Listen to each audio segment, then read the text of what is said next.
Caméraman et photographe, pom-pom girl,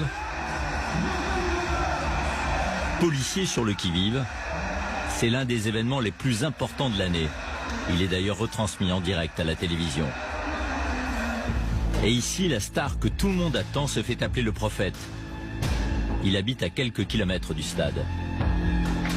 Nous allons le retrouver à son domicile, où son escorte est déjà prête, tirée à 4 épingles. Ses gardes du corps sont aussi ses disciples.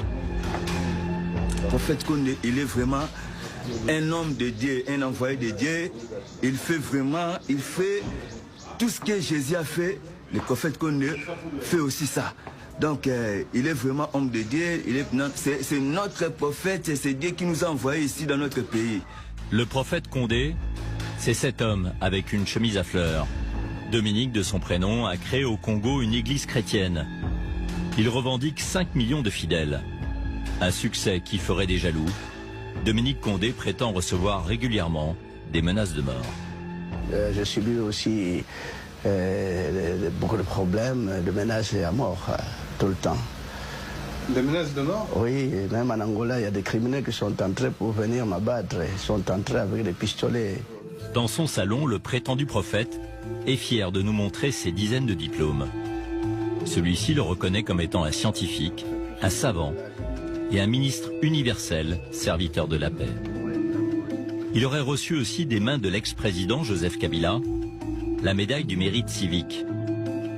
Il brandit aussi fièrement un curieux diplôme frappé du drapeau européen qui le félicite d'avoir introduit l'usage du jus qui délivre et qui sauve. Vous êtes un docteur. Bon, tout cela, ça peut venir, on peut vous appeler, on peut vous donner beaucoup de titres, mais un jour viendra, on ne saurait plus. Le prophète ne répond pas vraiment à la question, mais ce jus, soi-disant miraculeux, a fait sa fortune et celle de son église. Ses premiers clients, ce sont ses nombreux fidèles. Il est 14 h, Dominique Koundé, entouré de ses gardes du corps, bien armés, part pour le stade.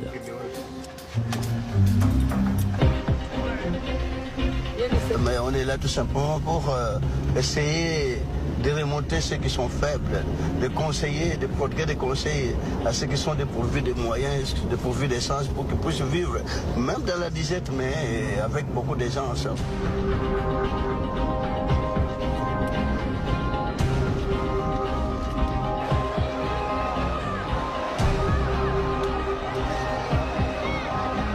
Salue dans les tribunes Bruno Tshibala, alors Premier ministre du pays. Après un temps de prière et de chants religieux, le prophète fait son sermon, un appel pour que chacun croie en sa bonne étoile. Ils ne veulent pas que vous réussissiez, que vous puissiez vivre dans l'opulence, dans l'abondance, dans la richesse, mais même dans la misère, même si vous souffrez de la faim, même si vous souffrez de la maladie. À partir du moment où vous détenez la vérité, alors vous avez tout. Amen, mes fidèles. N'ayez peur de rien. Amen, mes fidèles. Le prétendu prophète est un homme habile. Il ne vend pas son jus soi-disant miraculeux dans des lieux publics comme un stade. Il l'écoule plus discrètement dans de petites paroisses éparpillées à travers le pays. C'est grâce à ce réseau qu'il aurait empoché d'ores et déjà des millions d'euros. Quelques jours plus tard, Dominique Koundé tient une permanence à Matete, dans les faubourgs de Kinshasa. Sur le trottoir, devant l'entrée, ils sont déjà plus d'une centaine à attendre leur tour pour une consultation. Le prophète m'a dit d'arrêter de dépenser mon argent dans les hôpitaux. Il m'a dit de boire le jus et de prier. 11 h, Dominique Koundé arrive dans son gros 4x4 qui vaut plusieurs dizaines de milliers d'euros. Amen. Merci. Tous ses fidèles sont venus chercher son remède, soi-disant magique. Mais avant de pouvoir se le procurer, il faut passer à la caisse et faire un petit don. Dominique Koundé reçoit les malades à la chaîne. Cette femme a été victime d'une rupture d'anévrisme il y a 1 an. Je suis venue voir le prophète parce que je suis très malade. Ça fait des années que je suis malade et là je ne peux même plus marcher. Quand j'ai entendu parler des œuvres du prophète, j'ai demandé à ce qu'on m'amène à lui. Il faut lui donner du pétrole et la masser. Il faut lui faire des massages avec le pétrole. Ça peut être une bonne solution. J'ai la foi. Il va réussir à me guérir. Parfois, les consultations durent à peine quelques secondes. Il faut que tu prennes le jus de pétrole. La prescription est toujours la même. Tu prends du jus? Oui, j'en prends. Bon, c'est bien. Il faut continuer. Hein. L'ordonnance reçue, les malades sont dirigés vers la pièce d'à côté, qui fait office de pharmacie. Le fameux jus, le voici. Il est vendu dans de petites bouteilles d'eau usagées. Les fidèles sont persuadés qu'il fait des miracles.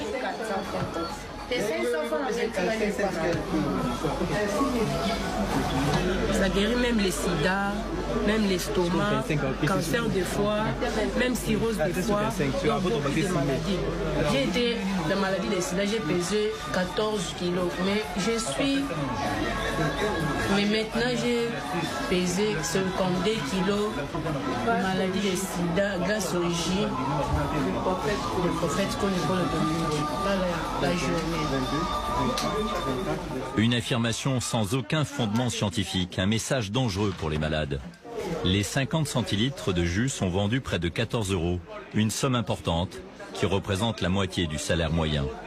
Du coup, les malades les plus pauvres se partagent les frais.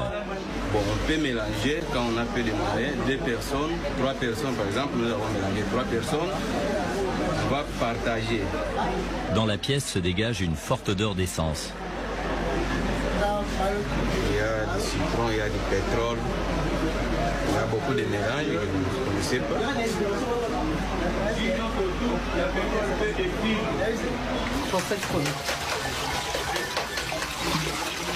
Le jus est conditionné sur place. La demande est si forte que Dominique Condé va bientôt passer à une production industrielle. Il vient d'ailleurs de recevoir le nouveau packaging. Et voilà les cartons de jus que nous avons. Sur l'emballage, il est mentionné qu'il guérit les maladies comme l'épilepsie, le cancer et même le sida. Pourquoi tant de pouvoir? Son élaboration serait d'inspiration divine. Mais quand on demande à Dominique Condé de lire ce qui est inscrit sur la boîte, il évite de prononcer le mot sida. Ces produits traitent des maladies d'origine naturelle ou mystérieuse, telles que l'épilepsie, bon, cancer, etc. Il y a écrit que ça guérit du sida, mais vous n'avez pas dit... Du sida, non. Je n'ai pas souvent fait mention de cette maladie. En RDC, environ 400 000 personnes sont atteintes du virus du sida. Autre affirmation mensongère du prophète, son jus ressusciterait les enfants morts.